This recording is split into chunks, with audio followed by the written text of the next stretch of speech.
ब्राह्मणी और तिल के बीच। एक समय पहले की बात है। किसी गांव में एक गरीब ब्राह्मण रहता था। एक दिन उस ब्राह्मण के घर कुछ अतिथि आए। ब्राह्मण की स्थिति इतनी खराब थी कि उन अतिथियों को खिलाने के लिए घर में अनाज तक नहीं था। इस स्थिति को लेकर ही ब्राह्मण और उसकी पत्नी के बीच थोड़ी कहासुनी होने लगी। ब्राह्मणी ने कहा, तुम्हें पेट भरने योग्य अनाज कमाना भी नहीं आता है। इसी का नतीजा है कि आज घर में अतिथि आ खड़े हुए हैं और हमारे पास उन्हें खिलाने के लिए कुछ भी नहीं है। इस पर ब्राह्मण अपनी पत्नी से कहता है, कल कर्क संक्रांति है, मैं कल भिक्षा लेने के लिए दूसरे गांव जाऊंगा। वहां एक ब्राह्मण ने मुझे आमंत्रित किया है। वह सूर्य देव की तृप्ति के लिए कुछ दान देना चाहता है। तब तक जो कुछ भी घर में है उसे आदर सत्कार के साथ अतिथियों के सामने रखो। ब्राह्मण की यह बात सुनकर ब्राह्मणी कहती है, तेरी पत्नी होकर मैंने कभी सुख नहीं भोगा है, न कभी खाने को मेवा मिष्ठान मिला, न ही ढंग के वस्त्र और आभूषण। आज तू कह रहा है कि जो भी घर में पड़ा हो वो अतिथियों के समक्ष रख दो। जब कुछ है ही नहीं तो मैं उनके सामने क्या रख दूं? पड़े हैं तो बस एक मुट्ठी तिल, तो क्या अतिथियों के सामने सूखे तिल रखना अच्छा लगेगा? पत्नी की यह बात सुनकर ब्राह्मण कहता है, ब्राह्मणी, तुझे ऐसा बिल्कुल भी नहीं कहना चाहिए। कारण यह है कि इच्छा के अनुसार किसी भी मनुष्य को धन की प्राप्ति नहीं होती है। जरूरी है तो पेट भरना, और पेट भरने योग्य अनाज तो मैं ले ही आता हूँ। अधिक धन की चाहत अच्छी नहीं। ऐसी इच्छा का तुम्हें त्याग कर देना चाहिए। अधिक धन की इच्छा के चक्कर में मनुष्य के माथे पर शिखा बन जाती है।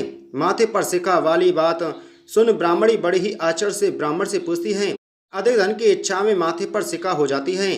मैं कुछ समझी नहीं, जो भी कहना है खुलकर कहिए। ब्राह्मण के इस सवाल का जवाब देने के लिए ब्राह्मण अपनी पत्नी को शिकारी और गीदड़ की एक कहानी सुनाता है। ब्राह्मण कथा की शुरुआत करता है। एक दिन एक शिकारी जंगल में शिकार की खोज कर रहा था। जंगल में कुछ दूर आगे बढ़ने के बाद शिकारी को एक काले रंग का पहाड़ जैसा विशाल सूअर दिखाई देता है। सूअर को देखते ही शिकारी अपना धनुष उठा लेता है और कमान खींचते हुए सूअर पर निशाना लगा देता है। कमान से निकला हुआ तीर तीव्र गति से सूअर को घायल कर देता है। घायल होने पर सूअर चिंगारता हुआ शिकारी पर लपट वार कर देता है। सूअर के तीखे दांतों से शिकारी का पेट फट जाता है। इस तरह शिकार और शिकारी दोनों का ही अंत हो जाता है। इसी बीच खाने की तलाश में भटका हुआ एक भूखा गीदड़ वहां से होकर गुजरता है जहां शिकारी और सूअर का शव पड़ा हुआ था। बिना मेहनत इतना सारा भोजन देख गीदड़ मन ही मन बहुत खुश होता है और मन ही मन सोचता है कि आज तो ईश्वर की बड़ी कृपा हुआ, जो इतना अच्छा और अधिक भोजन एक साथ मुझे मिला है। मैं इसे धीरे धीरे और आराम से खाऊंगा ताकि लंबे समय तक मैं इसे उपयोग में लाऊंगा। इस तरह मैं इस भोजन के साथ लंबे समय तक अपनी भूख को शांत रख पाऊंगा। इन सभी बातों पर विचार करते हुए गीदड़ सबसे पहले छोटी छोटी चीज़ों को खाना शुरू करता है। तभी उसे शिकारी के मृत शरीर के पास धनुष पड़ा दिखता है। गीदड़ के मन में पहले उसे ही खाने का विचार आता है और वह धनुष पर चढ़ी डोर को चबाने लगता है। गीदड़ के चबाने से धनुष पर चढ़ी डोर टूट जाती है और डोर के टूटने से धनुष का एक सिरा वेग के साथ गीदड़ के माथे को भेदता हुआ ऊपर निकल आता है। गीदड़ के माथे को भेद कर धनुष का जो सिरा गीदड़ के सिर पर निकल आता है वह ऐसा प्रतीत होता है मानो गीदड़ के माथे पर शिखा निकल आई हो। घायल होने के कारण कुछ देर बाद गीदड़ की भी मौत हो जाती है। इतना कहते हुए ब्राह्मण कहता है, ब्राह्मणी, इसलिए मैं कहता हूँ कि जरूरत से अधिक लोभ से माथे पर शिखा आ जाती है।